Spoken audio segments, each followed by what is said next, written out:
getting noticed, this is for the youngsters, getting noticed and standing out.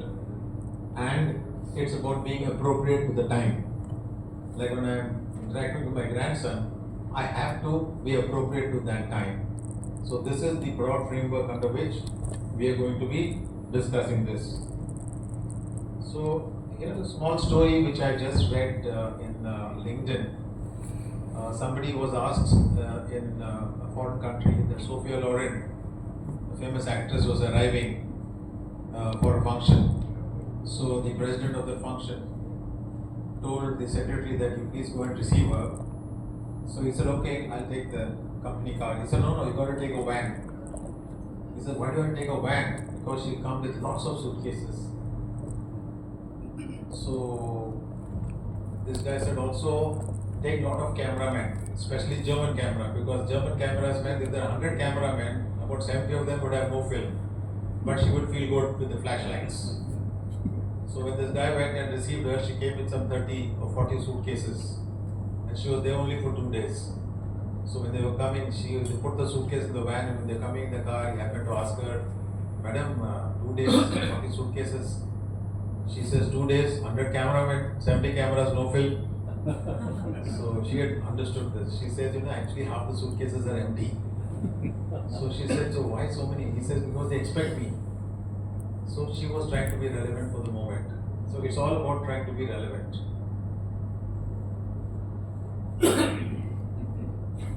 And this is so true. If you look at the way we write our taglines in LinkedIn, it's quite amazing. It's actually fiction. People who have been head of one function, if you read his title in LinkedIn, you'll have 40 of them. That's because everybody has a high need to feel valued. So that is the basis of this real talk. How do we achieve that? This is something I picked up when I went for a talk with a gentleman called Ricardo Sembler. I went for this talk in the 80s. He was in Bangalore. And Ricardo Sembler at a very young age took on his father's company called Sembler Corporation. And in those days, he had no cabins. People would write their own salaries. In December, he would give everybody a sheet telling them that if you are a vice president, your salary should be between this to this.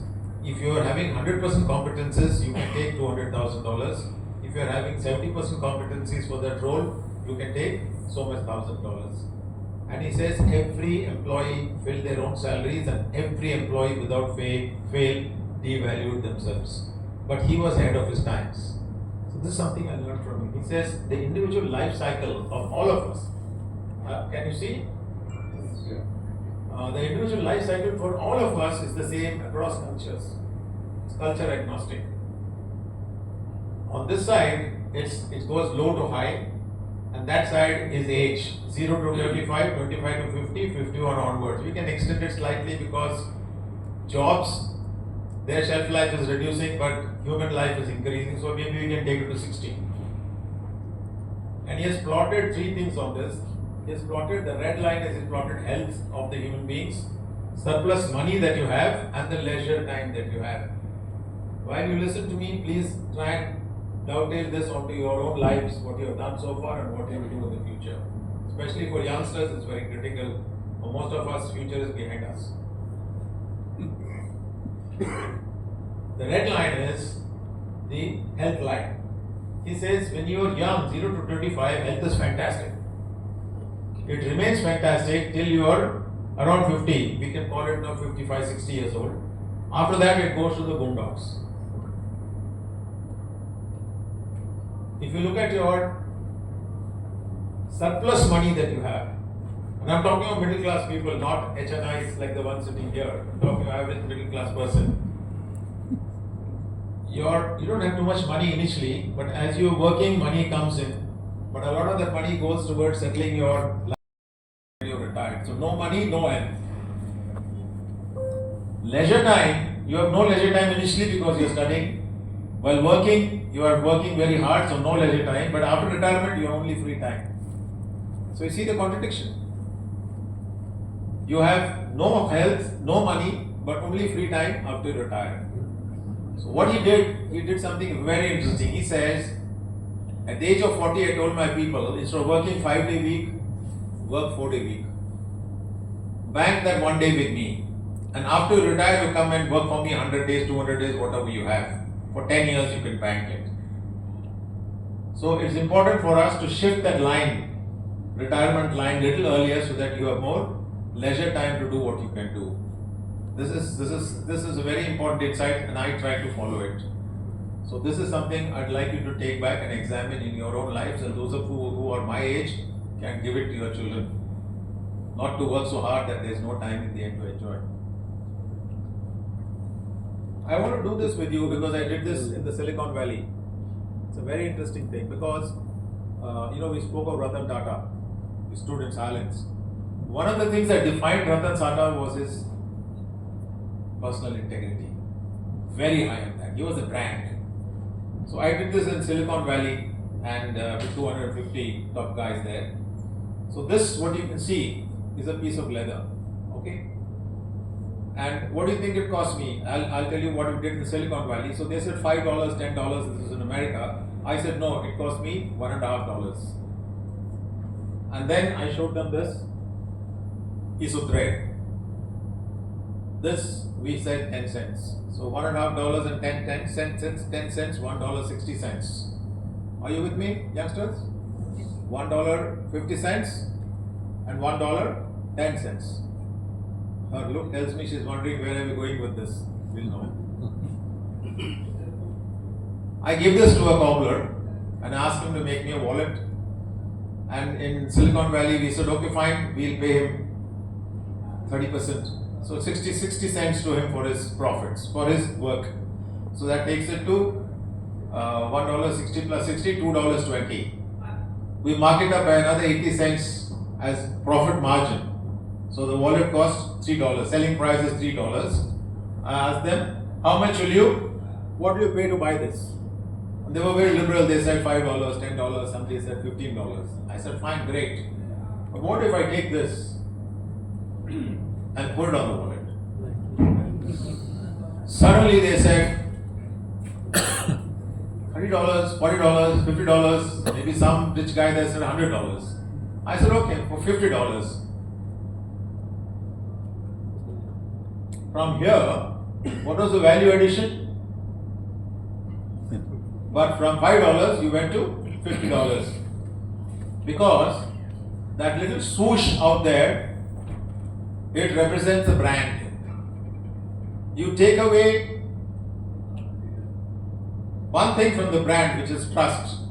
The brand dies. Now, you know the swoosh out there,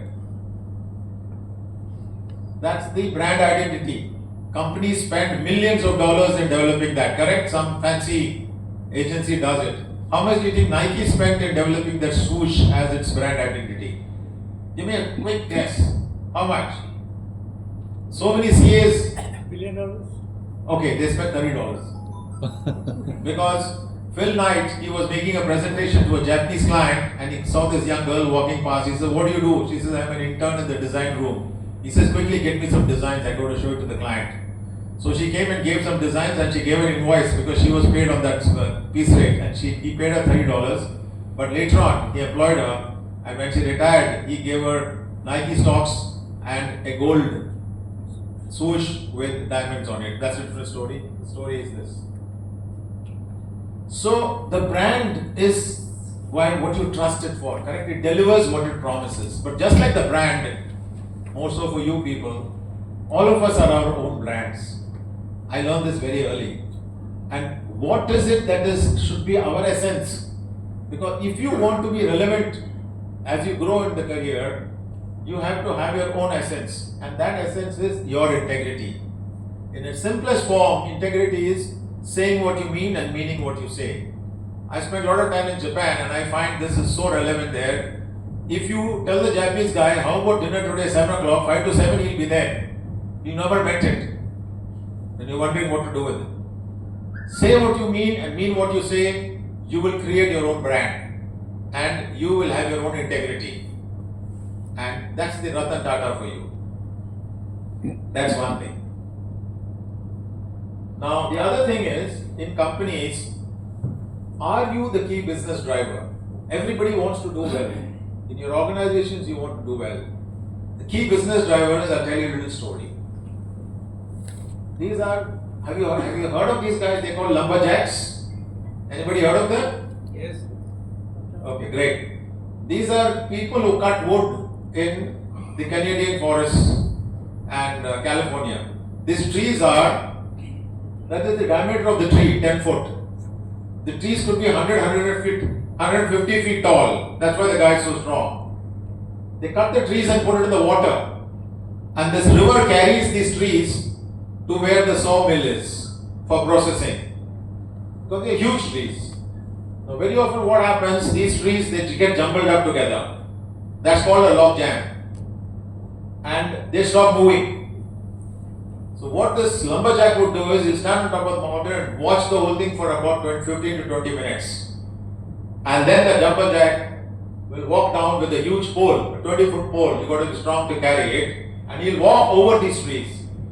And he will go and push one particular tree.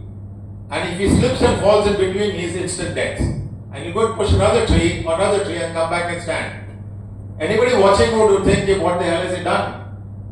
After some time, this whole thing will start moving. He has decluttered it. So he has this big picture concept of this whole thing. As people working in organizations, if you can also have this big picture concept, you are going to become more relevant in the eyes of your bosses. Ability to connect the dots outside your company is so critical. When I was exporting garments to South Africa. And I was a typical merchant exporter. I would borrow money to make the first trip, and I had to come back with orders to make the second trip. And I remember when I was watching a TV in Johannesburg.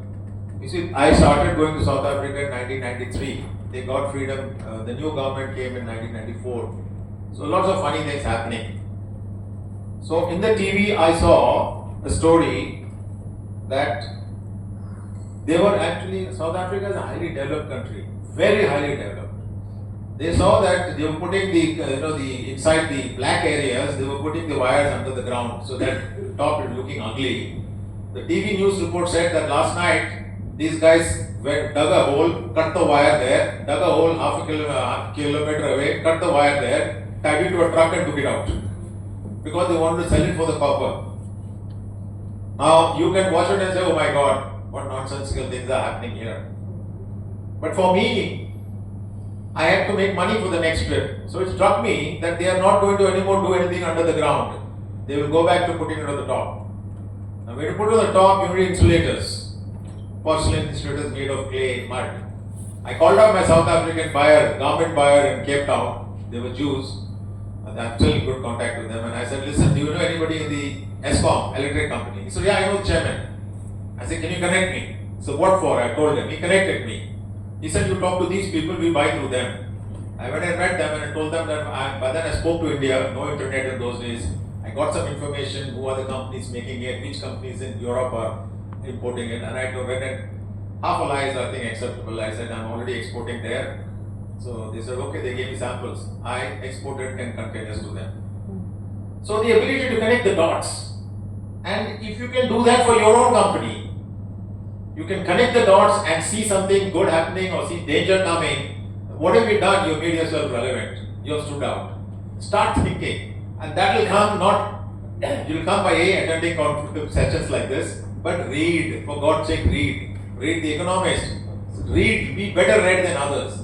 When I wrote this book, I went into a online writing course, and the teacher told me, read 300 stories before you start writing.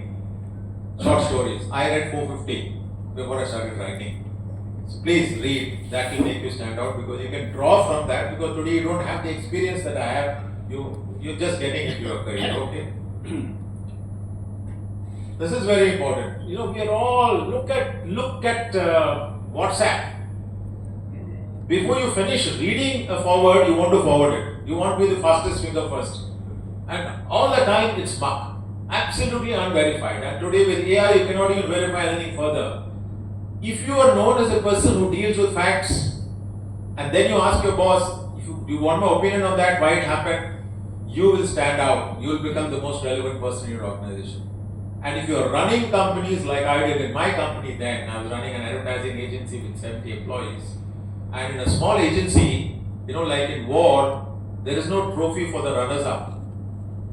Either you win an account or you're out of business tomorrow. So if I ask somebody, when am I getting the check from DLF, who was my client, this guy will say, it's gone there, it's gone there, it's gone to that guy's table. I say, shut up, put your hand in your pocket. Because once he put his hand in his pocket, he had to think very fast. And then he said, okay, you'll get the check tomorrow. Deal with facts, learn to deal with facts, don't forward rubbish. If your DNA becomes dealing with facts and not opinions, that is another way you're going to become extremely relevant. And if you're running companies, try and incorporate this, because there's so much of nonsensical energy that is getting wasted. If I had time, I told you of some of the big multi-billion-dollar mistakes made because they took a decision on opinions and not on facts. So make it part of your DNA, and if you're running organizations, make it part of your own company. If you are senior managers, CEOs, make it part of the employees who work for you.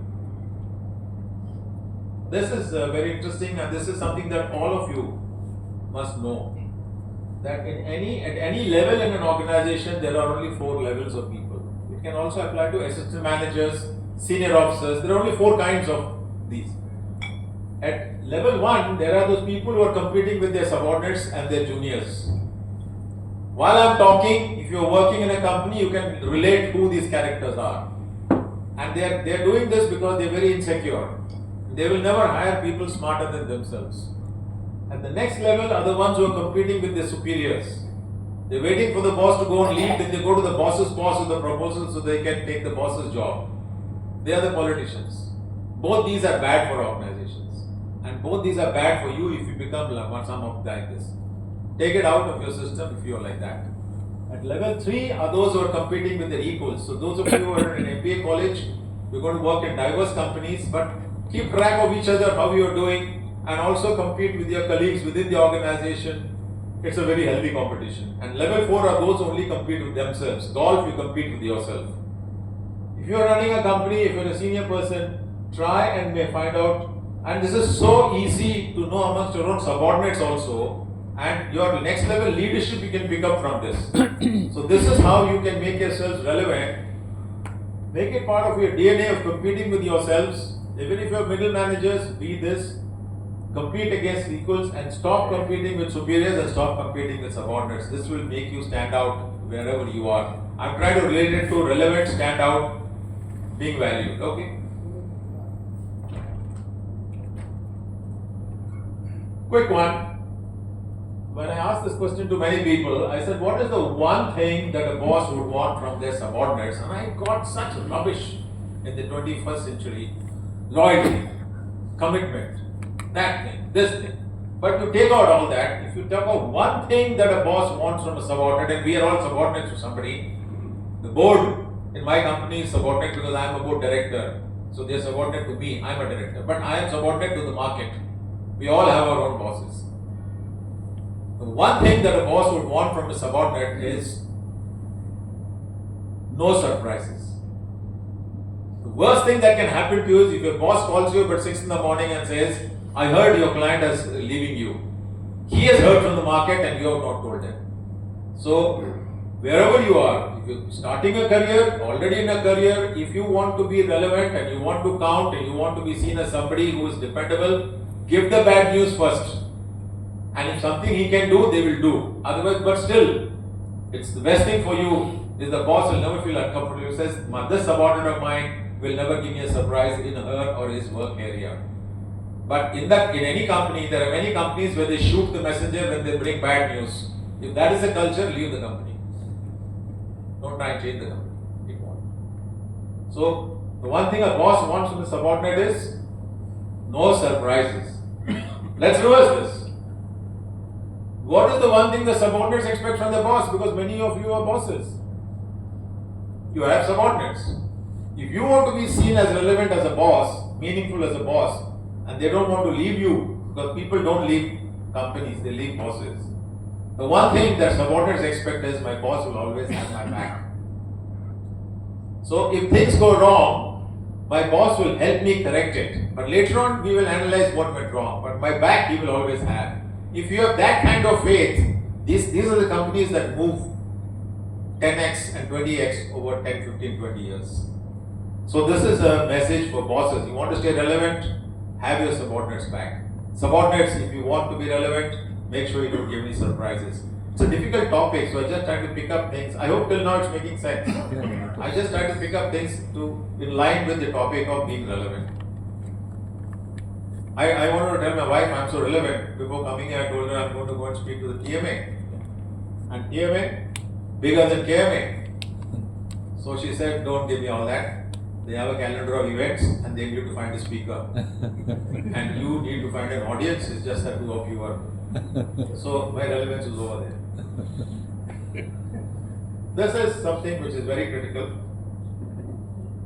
Shadow boxing. You know, we constantly fight shadows. And it hurts our self-esteem. We are frightened of what's going to happen because we are fighting shadows. I'll give you one fantastic example of this. Because when you tell a story, people remember. I was working in a software company. I was the head of corporate planning. And before that, I was the head of HR. The CFO was opposite my room. We had 10 buildings in Gurgaon. And the MD used to sit in the corner big room and his secretary would sit outside. So at about 6:30, I came out of my room with the hands in the pocket thinking I need a drink. And the MD used to keep some bottles in his room. So I walked into his room and I saw CFO's room was no lights. So I walked into the MD's room and told him, he said, what happened? I said, this is the question bothering me. He said, what question? I said, are we a great team, the leadership team? He said, what do you mean? I said, the way we talk to each other and the way we talk about each other, is it the same? Because if you're not the same, you will never remain a team. You've got to ask profound questions sometimes to prove your relevance in the organization. So I asked a profound question. He said, call the others, even the leadership team. And what do you have? Johnny Walker or single? I said single malt. So my objective was achieved. So when I called the other 5 guys, I told the secretary, don't call the CFO, he's gone home. And we were there till 9:30 discussing this very profound question. And then we went home. Next day the CFO walks into my room, completely low energy. 9:30 and he says, Jayaram, you're not my friend. So when somebody says you're not my friend, he's looking for something. Okay. I said, what happened? He says, you know so many search firms, you don't introduce me to them. And this man had won the CFO of the Year award last year. Amongst all the IT companies, the Wipros, etc. So I said, what happened? He says, no, I don't think I'm wanted. See, doesn't feel wanted, doesn't feel relevant. I said, what happened? He said, yesterday the boss called a meeting in the evening, he never called me. I said, where were you? He said, I'd gone to the other building to meet my team. When I came back, I saw all of you inside and I was not invited. This is a message for all you people who run companies. Even the smallest thing can trigger the biggest anxieties. I said, you bloody fool. It was I who started that meeting. I wanted a drink. He said, Acha, I gave the background. He said, then forget this thing. I don't want to meet any. Suddenly he realized that that connection between not being wanted had gone away because he was fighting shadows. So the message here is don't fight shadows, it is to your own peril. But for the others who run companies, who are senior people, do not do anything whereby people have to fight shadows and feel low and suddenly get out of the place. And finally, the dreaded R word. The dreaded R word is the retirement word. See, I have a friend who was the president of a company. He got 5 extensions because he didn't know what to do. The only thing he knew was to work. He used to always tell me, Jayaram, you play golf, you do this, you do that. When his 5th extension was over, he was a complete disaster. He had not found anything else to do in life. Retirement was a big danger for him. So, I have now spoken to him and made him a mentor to some people, and I am helping him with mentoring people. So, the key thing here is, how do you prepare for retirement? Have some interests. See, every 2.5 years, I change my function. I have virtually headed different functions in different companies. I learned music. Today I can appreciate music. I started writing. I went for a screenwriter's course in 2019 with a guy called Robert McKee. In the last 35 years, 70 of his students have won Oscar Awards. I did exports. Now I'm playing golf. I'm planning to write the second book, and then I want to write some scripts, and then I want to direct a movie. It may not gel with my own where my Earth visa is going, but I'm doing a lot of these things. So have some interest, and if you are a housewife, like my wife, she was a teacher, but today she's a housewife. She's temple going, so she's formed a temple going group. Social activities, on festivals they do something, or go and teach in a school nearby, but make yourself more relevant, feel wanted, and that adds so much to your own lives. Thank you.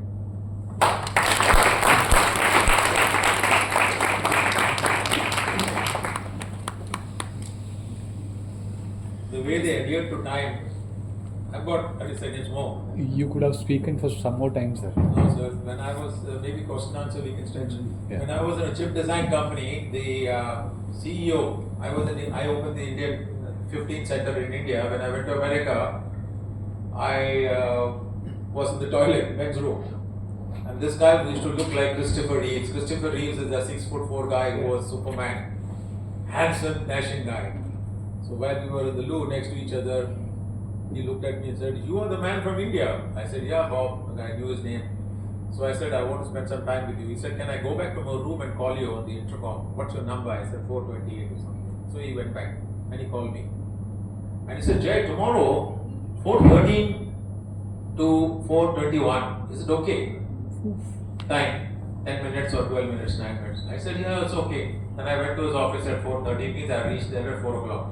Because I knew that he was planning his time like all you have frightened me today. And I reached at 4:30 and he called me in. And I said, "Bob, please tell me, was that to impress me or is that how you manage your time?" He said, "Actually, Jay, if I say 4:15, 4:30, 4:50, people come with their hands in their pockets sauntering in and they come 5 minutes late. But when I say 4:15, 4:17, 4:22, they are here 5 minutes before." And he spent 45 minutes with me because he was curious about India.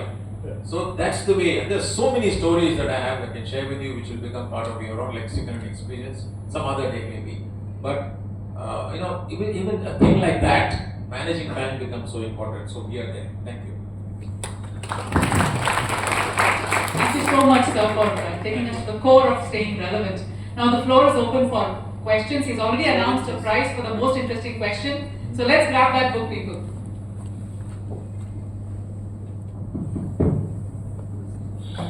And if I can't answer the question, somebody in the audience will. Thank you, Mr. Jayaram. It was a very, very crisp and lucid talk, and you were managing time. Thank you. Thank you very much.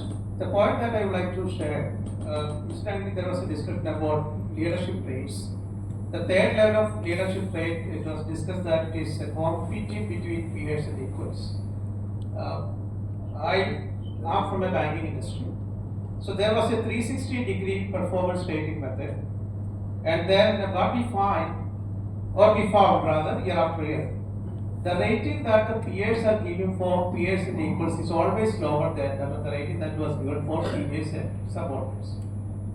So when we go by this theme that compete between peers and equals, always there is a challenge of a negative traction in any organization for that. So can you please elaborate on that point, how we can beat that? I think that's a good question, but maybe you don't fully understand what I said.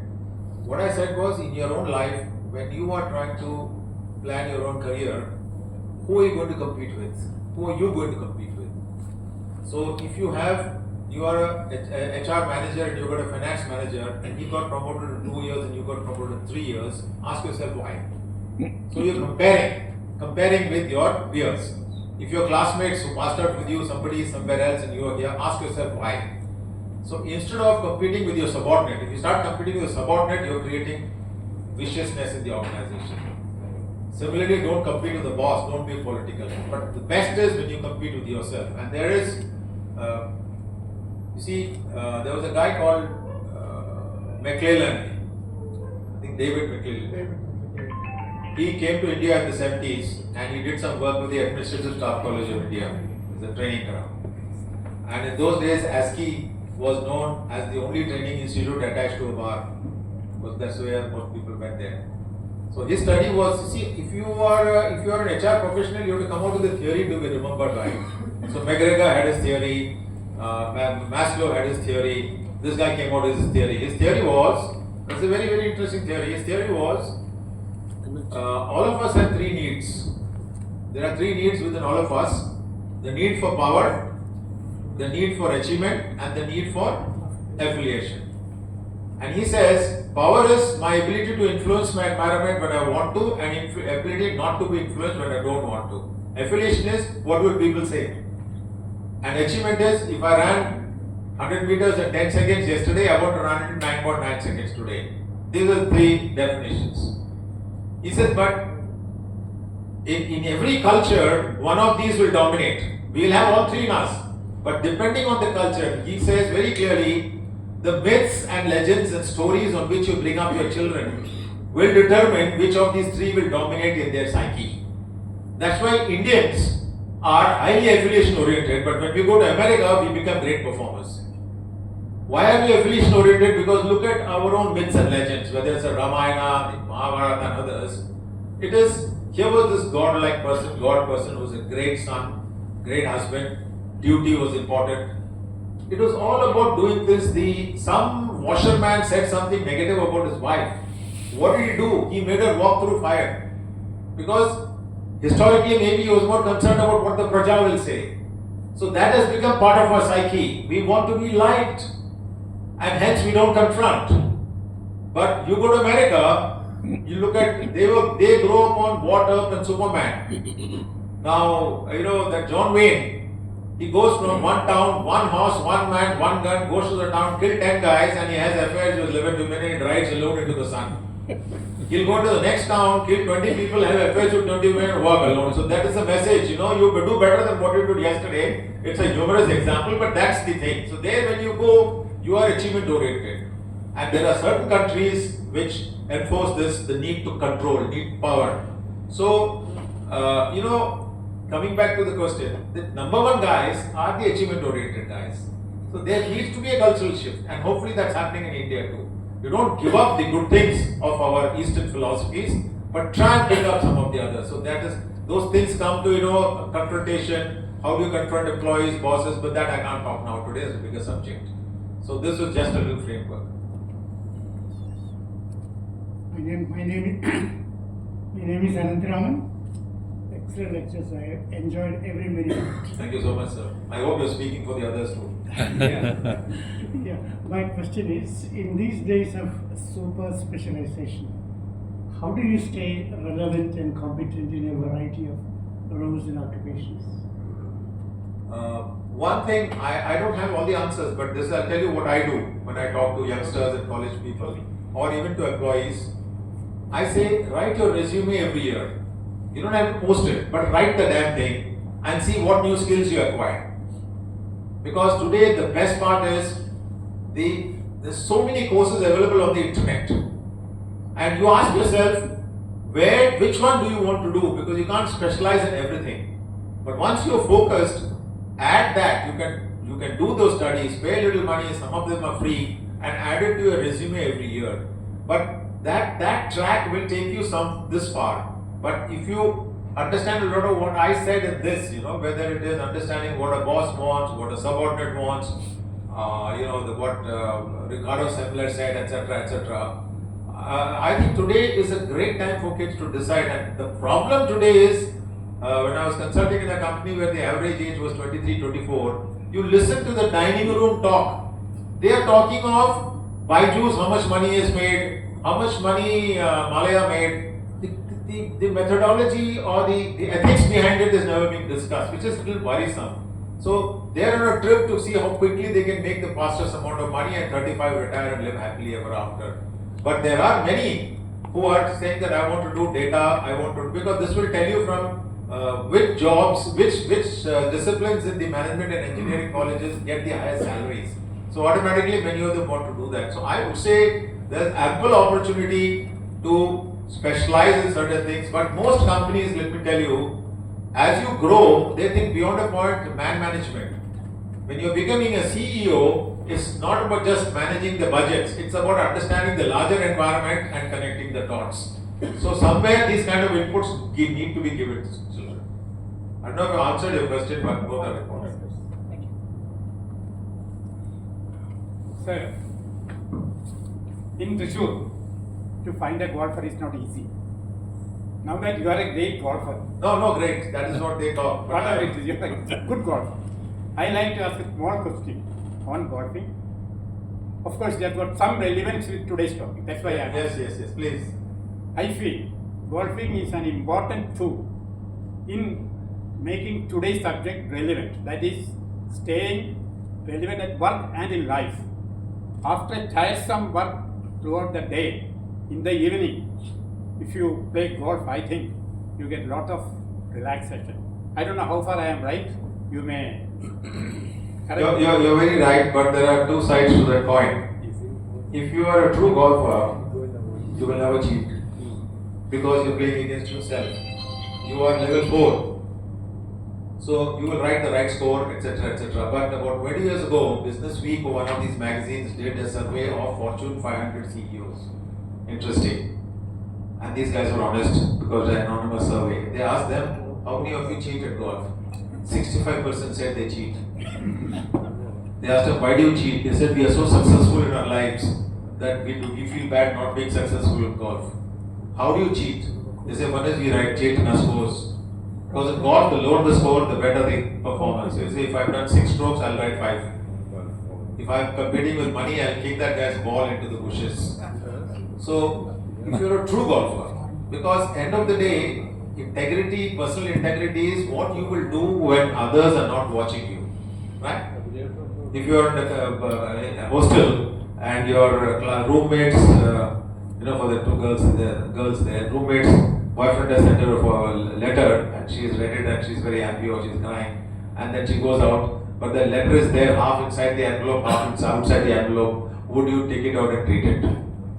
Now, what is your personal integrity will determine that, and that is what is true in golf too. So golf is a great game if you are competing against yourself.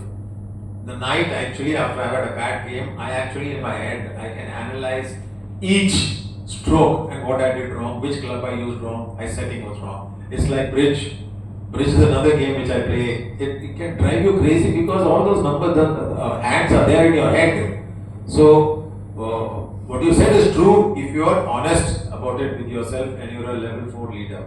But I think, sir, you had been very honest because you look so young and you had reached almost very, very high positions. So you have been true in golf also. I feel. yes, sir, I am looking young, yes. That's why I wore a t-shirt. I very early in life, about 30 years ago, I realized that a lot of energy was going in trying to live a glorious life in the minds of others. Everything you are doing is trying to impress somebody else. And I realized that everybody is doing the same thing. So if just an example, if you are also trying to live a glorious life in everybody else's mind, and I'm trying to find a position in your head, I will never find a position because your head is already doing something else. So I realized it's a waste of time. So, but very, very important question you raised. I wanted to talk about this also. You see, Shah Rukh Khan was asked this question. What are you scared of most? Many years ago. And he said, I don't fear death. He says, I fear when people stop recognizing me. He was scared of anonymity. Because we define ourselves by the company we work in, the designations we have. Look at LinkedIn. They've added designations. The day you are comfortable with anonymity is the day that you actually evolved as a person. So think of that, and that is the day you have really become truly relevant to yourself. So success has to be defined by you what it is. I mean, I would love to have an S class, but fortunately for me, my head tells me, don't be stupid, where will you drive it in Cochin? Had I been in Gurgaon, I would have begged, borrowed, stolen and bought it 10 years ago because I wanted to live a glorious minds with the others. But here it has grounded me for the wrong reasons. So this is also very important. The sooner you are comfortable with being anonymous, And it'll take me time because the way, Srikanth spoke about me, I can't become anonymous tomorrow because I'm a great guy. So don't do it. Good evening. Really brilliant talk, and we relate to so many things. Right, sir. Regarding the shadow boxing, I have had an experience with a person like that. The person who was not available, he went to the next building and then he came back. Where is that guy now, right now? He achieved great results later, but then how did he transform himself? He is still struggling. I see. Yeah. He is not not changed. he's become a consultant. No, you can't. You see, because the ecosystem that you work in, your family, what does your family value? You see, there are a lot of these things. Like, I don't want to generalize, but I know families are not. If the kid goes to Sadar Bazaar and buys a dozen pens and brings it to an upmarket and sells it for 20-30 rupees, the father will say, great job done. But in my family, if I got 100 out of 100, it was great job done. Anything else was useless. So what you reward, this is true in companies too. The behavior that you want from your employees, or you want from your children, or you want from yourself. If you reward the right kind of behavior, you will get that behavior. If you punish that wrong kind of behavior, you will stop getting it. This is Carly Fiorina, who was in, I think, HP. So this is such an important thing, but a lot of families don't do it because little baby is there and you are so fed up. You give up, you give an iPhone. See what we are doing. And I am privy to the kind of talk that goes on between 7-year-olds in the bus. And they are talking of who do you have a crush on. It is important for you to have a crush on somebody. My grandson tells me these things. He doesn't tell me the whole truth because I get it from the bus monitor. But he says they are not talking of who do you have a crush on. 7-year-olds. And they say it is important to have a crush on somebody, otherwise you are not relevant. It's all happening around us. Thank you.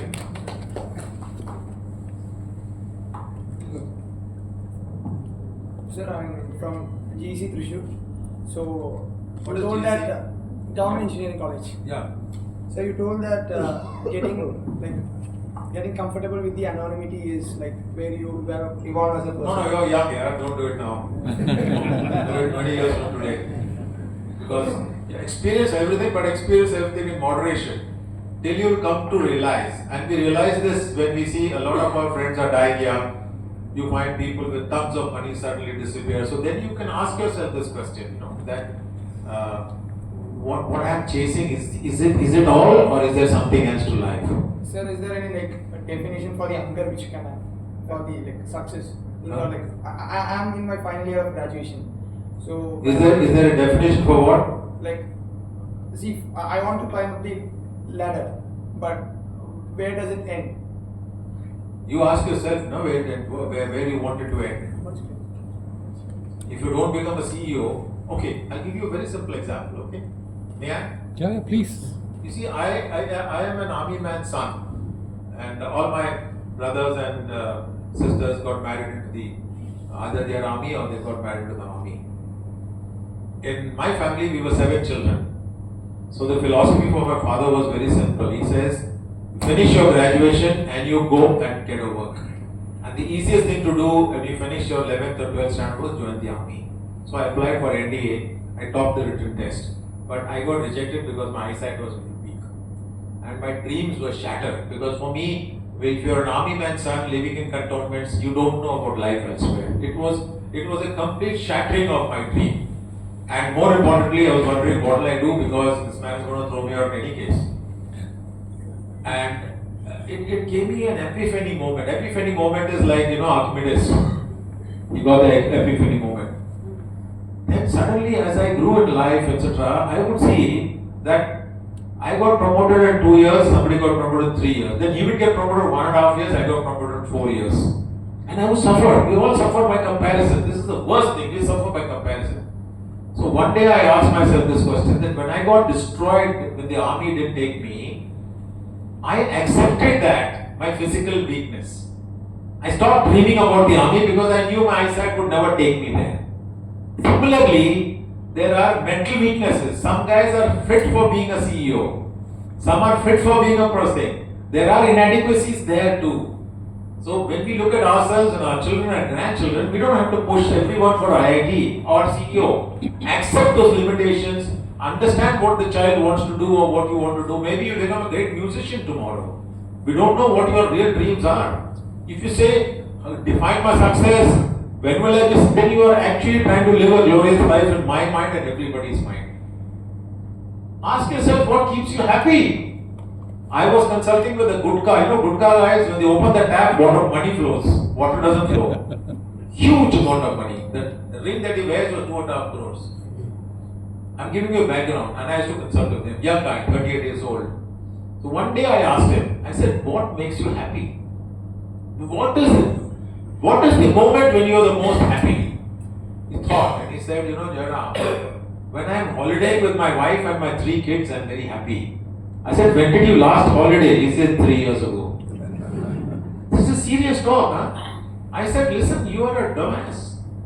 You know what makes you happy. Obviously, everything else you're doing is not giving you that much happiness. The next year, you holidayed 6 holidays in a year. Ask yourself what makes you happy. Okay.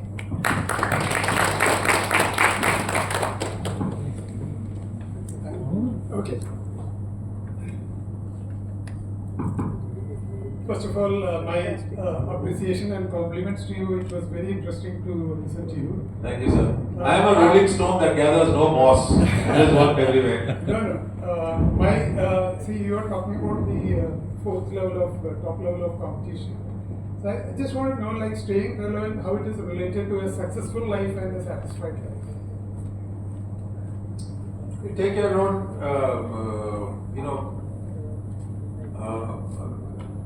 a neighboring lady, she sent some samosas to my house. And she does this business. And when she had come to my house, I gave her my understanding of food, etc. and what is that, what is this, etc. A little nonsense I know on food. So she said, I'll send you the next batch of samosas and you give feedback. So she called my wife and said, how does Jayaram like the samosas? And like a fool, I gave honest feedback. I told her, my wife said, you only give the feedback. So I told her, listen, samosas were a little oily. Because in Japan I have seen they do something where the oil doesn't go into those things. What you put inside, maybe you could have put some more of this, less of this. And she's running a successful business, and I'm trying to teach her. And I said, the samosa color was a little brown. Can you make it a little more yellow? Maybe you got to put some turmeric in it. And I gave all nonsensical feedback. But because I was comparing with some of the best samosas I've had. And then she says, that's a great idea. Thank you very much, Jayaram. Yesterday, she sent some bhajis. Chilies. Yeah. And my wife told me she wants your feedback. No, she said, no, I didn't say want your feedback. I said, please tell her, this is third class taste. Please call her and tell her that she should improve this. She should put more this, more that. My wife said, shut up, she doesn't want your feedback because now I'm only hearing all the time from her that Jayaram messed with me. So what have I done, I have made her feel irrelevant. So we are looking for signals all the time of appreciation.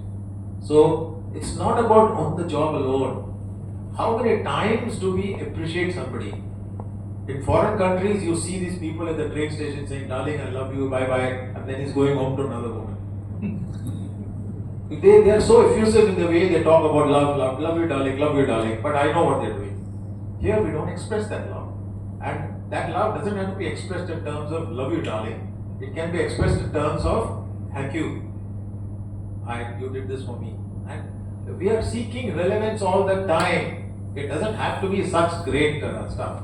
So go back, ask yourself, how can I make my wife, my child feel little? Because they want to feel wanted. Relevance here is want to feel wanted. If that guy shadow boxed, suddenly he didn't feel wanted. He didn't feel important. So the world will be a much better place if we can start doing this. And stop letting the bigger things bother us. It's the small things that kill us. I don't know whether I got through. Yeah. Maybe we can have one more last question from students.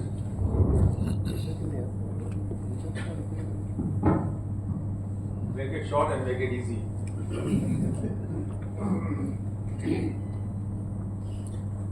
You can start by saying what a great talk it was.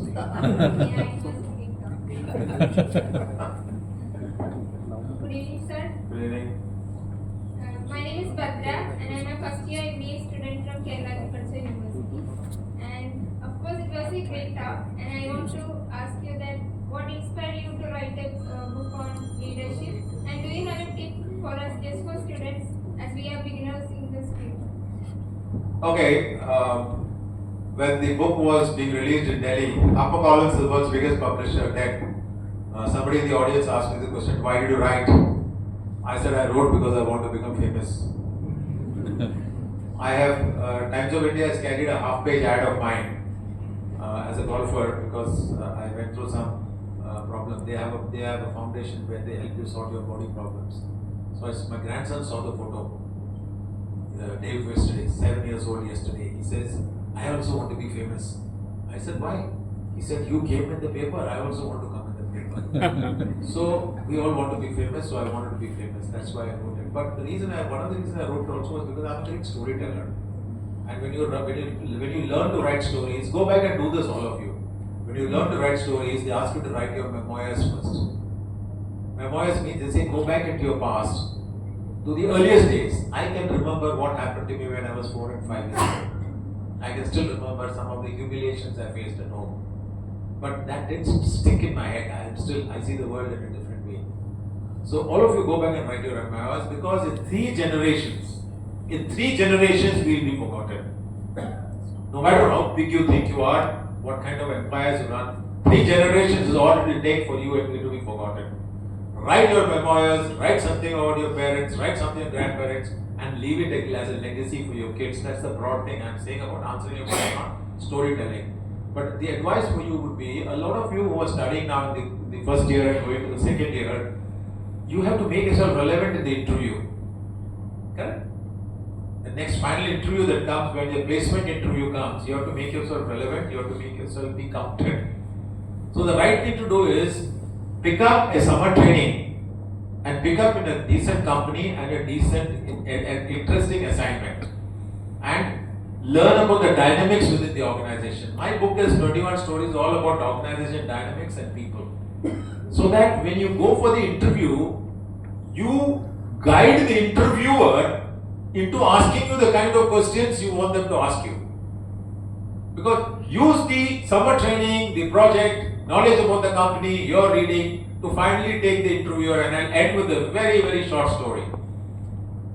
I heard the story in Delhi about Kerala. There's an 11-year-old kid in Kerala whose grandfather has been teaching him to appear for the exam. 11-year-old kid. The grandfather tells him, Dad, last 20 years they've only asked this question, write an essay on your cow. Write an essay on your coconut tree. So he taught him everything about coconut tree, leaves, what is good, what is bad, how much money it gave. When the kid went to the class, the first time in 20 years they changed the topic, and that was 70 marks out of 100. They said, write an essay on your cow. So this guy wrote, we have a black cow, gives us 25 liters of milk morning and evening. The other day my grandmother tied it to her coconut tree. The rest of the essay was on the coconut tree. Do a coconut tree in all your interviews. Seriously, I'm telling you, I've done it all my life.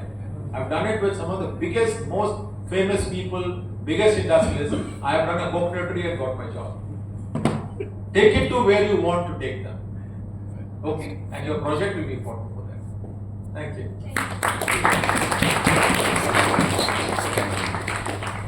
Thank you, sir, for that. So who is giving vote of thanks and where is my gift?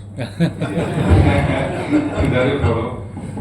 But before that, I feel that our speaker for the day needs a bigger round of applause. And